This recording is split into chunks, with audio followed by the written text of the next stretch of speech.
Hello students, मैं अजय तिवारी आपका अपने यूट्यूब चैनल अध्ययन एकेडमी में एक बार फिर से स्वागत करता हूं।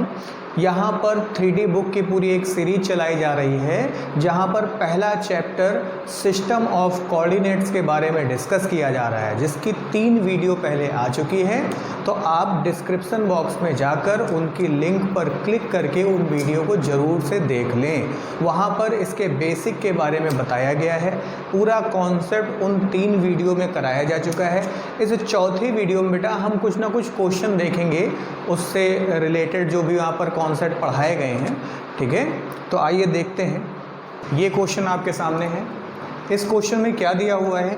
कह रहा find the ratio in which the join of point A 2, 1, 5 and B 5, 3, 4, 5 is divided by the plane 2x plus 2y minus का 2z equal 1. Also find the coordinates of the point of division. बेटा क्या बोल रहा है कि हमको इसका हमको इसका क्या लेकर के आना है? रेशियो लेकर के आना है बेटा। तो रेशियो लेकर के आना है और 2 पॉइंट दे रखे हैं। पहला पॉइंट क्या दे रखा है? 2, 1, 5 और दूसरा पॉइंट बेटा B गिवन है 3, 4, 5। इसको हम क्या बोल सकते हैं? x1 समझ लें, y1 समझ लें, z1 समझ लें। ये क्या समझ लें बेटा? x2 समझ लें, y2 समझ लें और z2 समझ लें। यहाँ पर एक प्लेन पास हो रहा है। ये मान लीजिए कोई प्लेन है, वो यहाँ से पास हो रहा है। तो ये जो प्लेन पास हो रहा है ना यहाँ से, वो इस लाइन को क्या कर रहा है? डिवीजन कर रहा है इस लाइन का। इसको डिवाइड कर रहा है 2 पार्ट्स में। तो जिस पार्ट में वो डिवाइड कर रहा है वो रेशियो हमको लेकर के आना है। तो ये क्या है बेटा? ये एक प्लेन है। इस प्लेन की इक्वेशन क्या है? इस प्लेन की इक्वेशन है 2x प्लस 2y माइनस का 2z इक्वल 1। तो ये वाला जो प्लेन है ये इस लाइन को इंटरसेक्ट कर रहा है, इसका डिवीजन कर रहा है। तो किस रेशियो में डिवीजन कर रहा है, इस क्वेश्चन में यही पूछा हुआ है। तो जब कभी भी आपसे रेशियो पूछा जाएगा तो आप हमेशा रेशियो 1 रेशियो लैम्डा या लैम्डा रेशियो 1 लेकर के चलेंगे। हमेशा लैम्डा रेशियो 1 या 1 रेशियो लैम्डा। लैम्डा की जगह आप कोई अलग भी स्केलर ले सकते हैं। तो हम क्या करेंगे? सपोज कर लेंगे, सपोज द रेशियो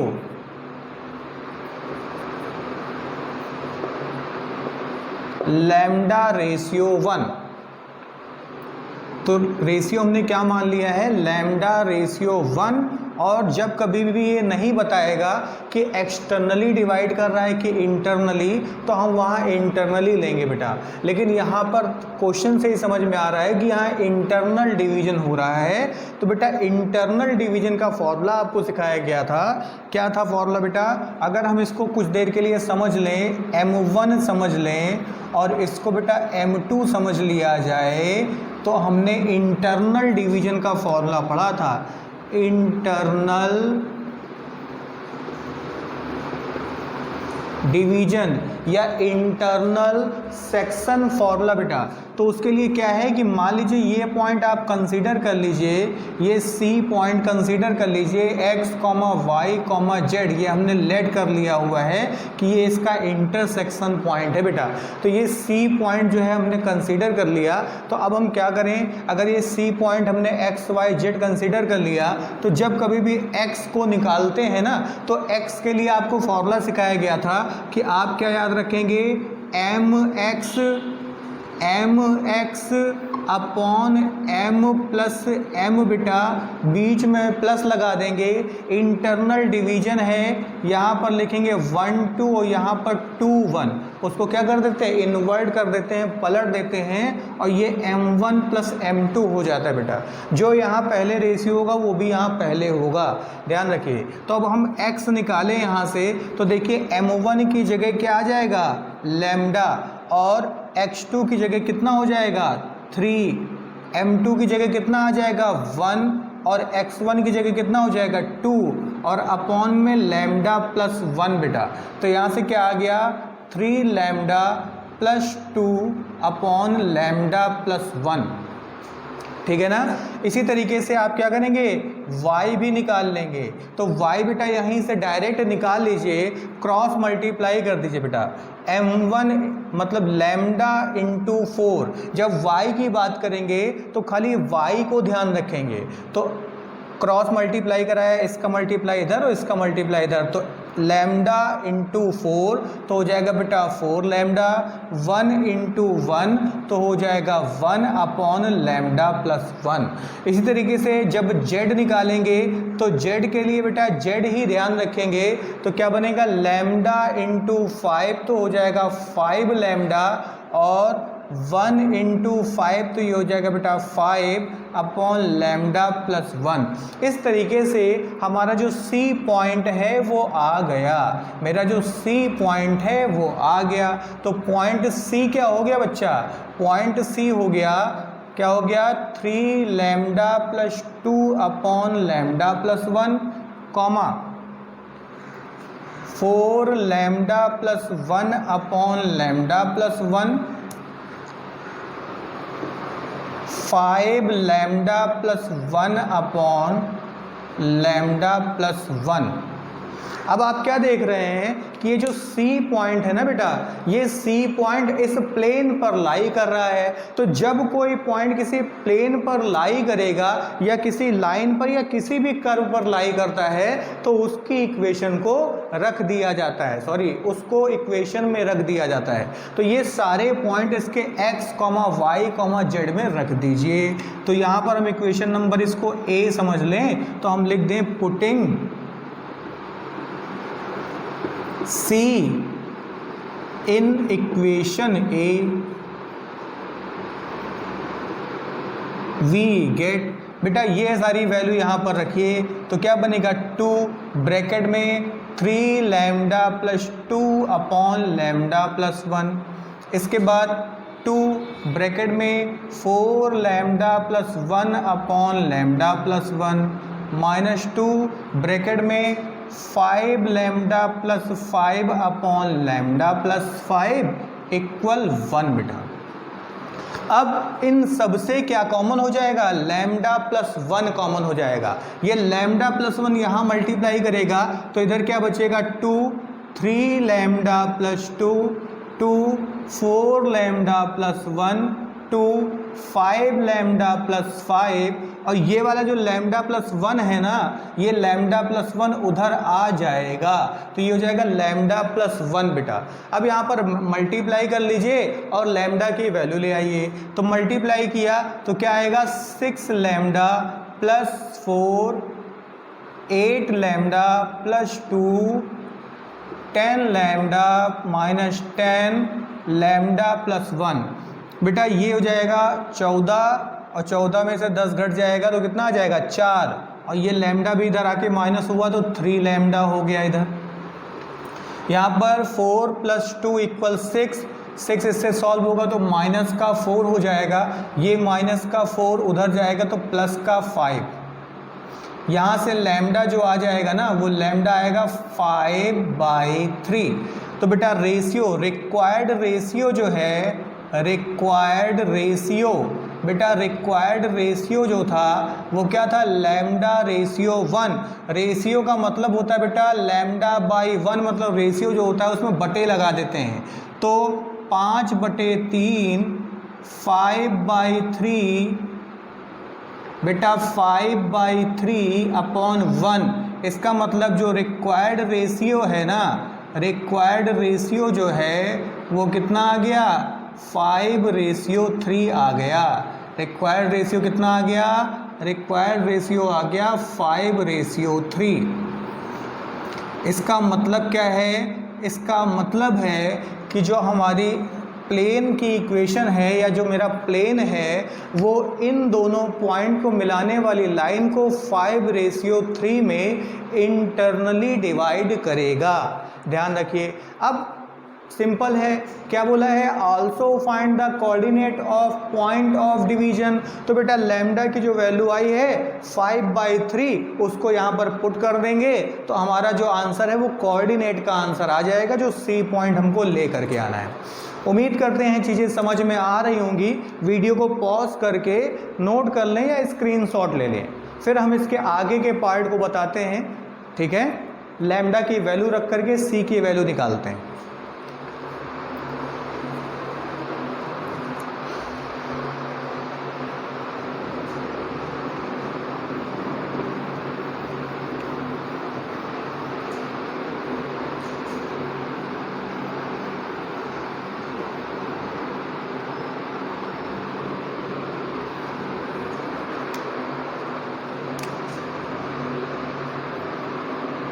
तो आइए, फॉर सी पॉइंट या फॉर पॉइंट सी पॉइंट की बात हो रही है। जो सी पॉइंट आया है ना वो क्या आया है, 3 lambda plus 2 upon lambda plus 1, 4 lambda plus 1 upon lambda plus 1, 5 lambda plus 5 upon lambda plus 5। तो ये तो बेटा सी की वैल्यू आई थी, सी के कोऑर्डिनेट आए थे। अब हम यहाँ पर लैम्डा की जो वैल्यू है वो कितनी रख देंगे, 5/3 रख देंगे। तो लैम्डा की वैल्यू 5/3 रख दीजिए बेटा। तो लैम्डा इक्वल 5/3 रखिए यहाँ पे। तो जैसे 5/3 रखेंगे तो 3 5/3 plus 2 upon 5/3 plus 1, 4 5/3 plus 1 upon 5/3 plus 1, 5 5/3 plus 1 plus 5 upon 5/3 plus 1। बेटा एलसीएम ले लीजिए तो ये हो जाएगा बेटा 15 प्लस 6 21, 3 से 3 कैंसिल हो जाएगा, या सीधे से इसमें 3 से 3 कैंसिल कर दो आप, 3 से 3 कैंसिल कर दीजिए, ना कैंसिल कीजिए, एलसीएम ले लीजिए। तो 15 और 6 21 हो जाएगा बाई 3। यहाँ पर बेटा जब एलसीएम लेंगे तो 5 प्लस 3/3, बेटा नीचे का 3 से 3 कैंसिल हो गया तो बन गया 21/8 या 21/8। यहाँ पर बेटा 5 चौके 20, 3 23/3 और ये 8 हो जाएगा तो 23/8 हो जाएगा।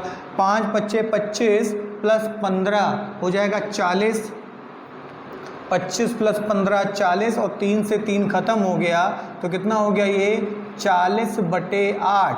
अब 8 से इसको डिवाइड कर दीजिएगा, ठीक है, 8 से आप डिवाइड करेंगे तो आ जाएगा 21/8, 23/8 और इससे इसको सॉल्व करेंगे तो 5 टाइम्स।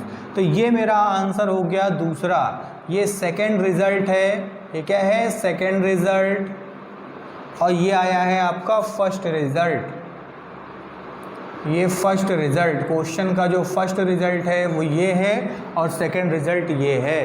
क्वेश्चन में फिर से समझ लेते हैं क्या बोला था कि कोई एक प्लेन है, वो प्लेन कौन सा है, 2x + 2y माइनस का 2z = 1। वो ए और बी पॉइंट को मिलाने वाली लाइन को किस रेशियो में डिवाइड कर रहा है वो हमको पॉइंट लेकर के आना था, और साथ में जो इंटरसेक्शन पॉइंट है जिसको हमने सी कंसीडर किया है उस सी के कोऑर्डिनेट लेकर के आने थे। तो इस तरीके से बेटा आ गया। ठीक है, पॉज करके इसको नोट कर लीजिए। नेक्स्ट क्वेश्चन देखते हैं।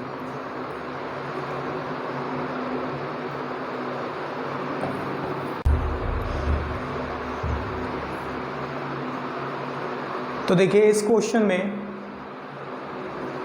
में क्या दे रखा हुआ है, कह रहा है the mid points of the sides of triangle are 1 5 -1 0 4 -2 and 2 3 4 find its vertices. तो अब इसके वर्टेक्स को बेटा ज्ञात करना है, इसके वर्टिसेस हमको लेकर के आने हैं। तो हम पहले से जानते हैं कि जो मिड पॉइंट होता है किसी भी चीज़ का वो क्या होता है कि अगर उस मिड पॉइंट का एक्स निकालना चाहते हैं, एक्स कोऑर्डिनेट, तो उस मिड पॉइंट के जो भी जिस लाइन का या जिस साइड का वो मिड पॉइंट है उसके एक्सट्रीमिटीज़ के जो पॉइंट होंगे, मतलब लोअर एंड और अपर एंड के जो पॉइंट होंगे, उनके एक्स कोऑर्डिनेट को जोड़ करके 2 का भाग दे देंगे। जैसे सपोज कीजिए कि ये कोई लाइन है, मिड पॉइंट के बारे में आपको बता चुके हैं, वीडियो के लिंक पर क्लिक करके जाइएगा और उसको देख लीजिएगा। मान लीजिए ये हमारे 2 पॉइंट्स हैं और उनका मिड पॉइंट जो है वो ये P पॉइंट है x, y। तो x, y अगर मिड पॉइंट है तो आपको बताया गया है कि क्या होगा, x1 प्लस x2/2, मतलब x निकालना है तो उसके एक्सट्रीमिटीज़ के जो भी पॉइंट हैं उसके x कोऑर्डिनेट को जोड़ करके 2 का भाग दे दीजिए।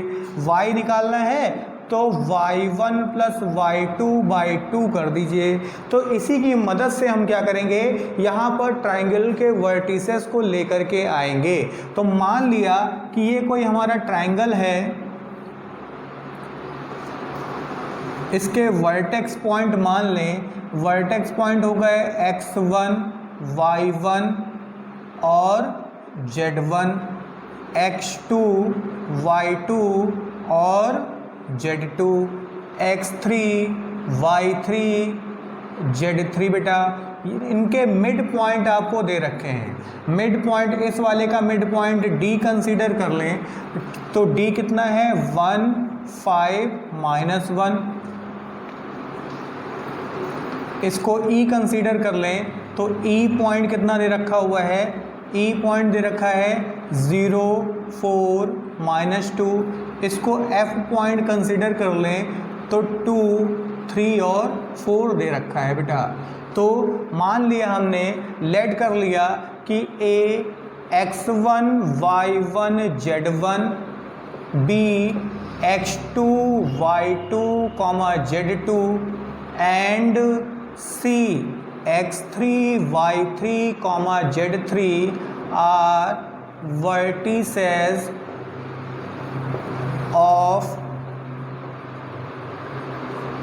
triangle and D, E, F be the midpoints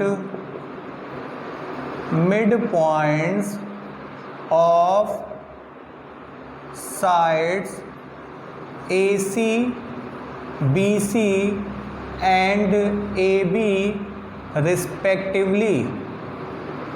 ये हमने कंसीडर कर लिया कि ये इसके मिड पॉइंट हैं बेटा।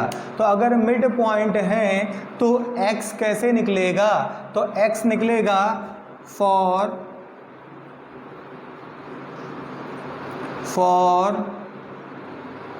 D, या D के लिए हम देखें सॉल्व करें तो इस लाइन को बाहर ले आइए और A लिखा, C लिखा, x3, y3, z3 और A पॉइंट क्या है बेटा, A पॉइंट है x1, y1, z1 और D पॉइंट क्या है, D पॉइंट है, इसको इधर लिख दे रहे हैं, x1, y1, z1 और D पॉइंट जो है वो 1, 5, -1 है।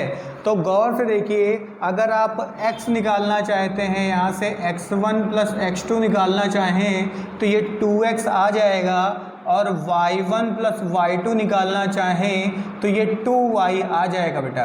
तो यहाँ गौर से देखिए, इससे क्या पता चल रहा है कि ये जो मिड पॉइंट है ना उसका x का 2 गुना x और x1 और x2 के योगफल के बराबर है बेटा।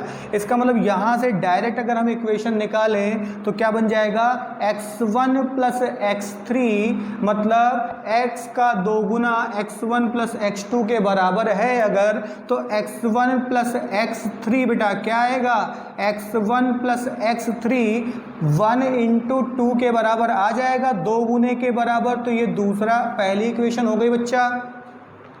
इसी तरीके से y1 प्लस y3 किसके बराबर आ जाएगा बेटा, 5 का 2 गुना कर दीजिएगा तो 10, ये दूसरी इक्वेशन हो गई। इसी तरीके से अगर हम z1 प्लस Z3 लेकर के आए तो हमारी अगला इक्वेशन क्या आ जाएगा, 2 का गुणा कर दीजिए तो माइनस का 2 बेटा, ये हमारी क्या हो गई, थर्ड इक्वेशन हो गई। इसी तरीके से अगर हम फॉर ई करें, फॉर ई के लिए अगर कैलकुलेशन करें बेटा तो यहीं से देख लें, ई के लिए अगर कैलकुलेशन करें तो जगह कम है इसलिए यहीं से देखिए, ई के लिए अगर कैलकुलेशन करें तो क्या बनेगा, x2 प्लस x3 और 0 का 2 गुना कर देंगे तो आ जाएगा 0। इसी तरीके से ये स्मॉल ए इक्वेशन है, y2 प्लस y3 बेटा इसका 2 गुना कर दीजिएगा तो आ जाएगा 8, ये स्मॉल बी इक्वेशन हो गई। इसी तरीके से z2 प्लस Z3 इक्वल आ जाएगा बेटा 2 का मल्टीप्लाई कर दीजिएगा तो माइनस का 4 आ जाएगा, ये सेकंड इक्वेशन हो गई। फॉर एफ पॉइंट के लिए अगर हम सॉल्व करें तो एफ पॉइंट के लिए जरा देखें तो x1 प्लस x2 बेटा 2 का मल्टीप्लाई कीजिएगा तो x1 प्लस x2 और 2 में 2 का मल्टीप्लाई हो गया तो हो गया 4, ये कैपिटल A बन गया। इसी तरीके से y1 प्लस y2 और यहाँ का कोऑर्डिनेट है 3 में 2 का गुणा हो जाएगा तो 6 आ जाएगा, ये बी इक्वेशन हो गई। इसी तरीके से z1 प्लस z2 तो z1 प्लस z2 किसके बराबर आ जाएगा, z1 प्लस z2 किसके बराबर आ जाएगा बेटा, 4 में 2 का मल्टीप्लाई कर दीजिए, ये 4 है, 4 में 2 का मल्टीप्लाई कर दीजिएगा तो आ जाएगा 8, ये कैपिटल सी इक्वेशन हो गई। फिर से देख लें यहाँ से क्या कॉन्सेप्ट निकल के आया, ये मिड पॉइंट के बारे में आपको बताया जा चुका है। मिड पॉइंट, अगर यहाँ पर ये पॉइंट जो है वो मिड पॉइंट है तो x कैसे निकलता है इसका, x1 प्लस x2/2 और y कैसे निकलता है, y1 प्लस y2/2। 2 का अगर मल्टीप्लाई कर दे तो एक बात समझ में आती है कि इसके एक्सट्रीमिटीज़ के जो भी पॉइंट है या जो इसके एंड पॉइंट हैं उनके x1 और x2 मतलब x कोऑर्डिनेट को जोड़ दे तो मिड पॉइंट के x कोऑर्डिनेट का 2 गुना हो जाएगा और y कोऑर्डिनेट को जोड़ दें तो y कोऑर्डिनेट के का 2 गुना हो जाएगा बेटा, मिड पॉइंट के y कोऑर्डिनेट का 2 गुना। उसी का यूज किया है और यहाँ सॉल्व किया है। एक हमने डी पॉइंट के लिए अच्छे से सॉल्व कर दिया है, बाकी सिमिलरली में है बेटा कि ये हमने एक पॉइंट डी कंसीडर किया, ये D point side A B का मिड पॉइंट है, ए सी का मिड पॉइंट है। ए के कोऑर्डिनेट लिखे, बी के कोऑर्डिनेट लिखे। अकॉर्डिंग टू दिस हम क्या कर सकते हैं बेटा, x1 प्लस x2/2, ठीक है, मतलब x1 प्लस x3/2 कर सकते हैं, वो किसके 1 के इक्वल हो जाएगा तो 1 का 2 गुना अगर करेंगे तो x1 प्लस x3 इक्वल 2। इसी तरीके से y1 प्लस y3 इक्वल 10 और z1 प्लस z3 इक्वल -2 आ जाएगा। इसी तरीके से ई पॉइंट के लिए सॉल्व करेंगे तो ये इक्वेशन बन जाएगी, एफ पॉइंट के लिए सॉल्व करेंगे तो ये इक्वेशन बन जाएगी। अब हमें क्या करना है, x1 x2 x3 ले करके आना है, ठीक है ना, तो हम इसको हटाते हैं बेटा। अब x1 plus x2 plus x3 हम क्या कर लें, हम क्या कर लें बेटा, equation number first plus equation number small A और इक्वेशन नंबर कैपिटल ए, इन तीनों को बेटा जोड़ दें। तो बेटा अगर इनको और इनको आपस में जोड़िएगा तो देखिए x1 और x1 ये भी 2 बार हो जाएंगे, ठीक है, x2 और x2 ये भी 2 बार हो जाएंगे, x3 और x3 ये भी 2 बार हो जाएंगे। तो सारी चीज़ें 2 बारी हो जाएंगी, 2x1 2x2 2x3। बेटा 2 और 0 जुड़ जाएगा तो 2 और ये जुड़ेगा तो 4 और 2 इक्वल 6। सॉल्व करेंगे, 2 से डिवाइड कर दीजिए तो x1 plus x2 plus x3 बराबर 3 आ गए बेटा। इस इक्वेशन को हम कोई नाम दे दें, हम मान लीजिए 4th इक्वेशन है बेटा। तो from 4th and first we have, अगर हम 4th और फर्स्ट देखें तो यहाँ से x1 प्लस x3 की जगह हम क्या लिख सकते हैं, x1 plus x3 plus x2 equal 3 है, इतने की जगह हम बेटा 2 रख दें तो 2 प्लस x2 इक्वल 3, तो x2 आ गया बेटा x2 आ गया प्लस का 1। इतनी बात समझ में आ गई होगी। अगर x2 हमारा प्लस का 1 आ चुका है तो उस x2 को यहाँ पर रख दें फ्रॉम ए। अगर फ्रॉम ए में रखें तो x3 आपका आ जाएगा बेटा -1, x3 कितना आ जाएगा -1। कैसे पता चला? 1 प्लस x3 बराबर 0, तो यहाँ से x3 आ जाएगा माइनस का 1। इसी तरीके से इस x1 को हम कहाँ रख दें? इस x1 को उठा करके हम इस जगह पर रख दें, सॉरी x3 को उठा करके इस जगह पर रख दें। अगर इस जगह पर रखेंगे तो ये जाएगा उधर ऐड हो जाएगा। तो from first x1 plus x3 की जगह बेटा माइनस का 1 इक्वल टू आ गया, तो x1 इक्वल 3 आ गया। तो इसके सबके x कोऑर्डिनेट आ गए। इसी तरीके से आप y1 y2 y3 मतलब y वाली इक्वेशन को जोड़ दीजिएगा और इसी तरीके से z वाली इक्वेशन को जोड़ दीजिएगा। जब सारी इक्वेशन को जोड़ेंगे तो x1 y1 z1 आ जाएगा, x2 y2 z2 आ जाएगा और x3 y3 z3 आ जाएगा। इस तरीके से इस क्वेश्चन का आंसर आ जाएगा। ठीक है ना? तो आपको उम्मीद करते हैं कि वीडियो समझ में आ रही होगी। ठीक है, अगर वीडियो समझ में आ रही है बेटा तो ज़्यादा से ज़्यादा लाइक शेयर और सब्सक्राइब करें चैनल को। ठीक है, आज के लिए इतना ही। नमस्कार।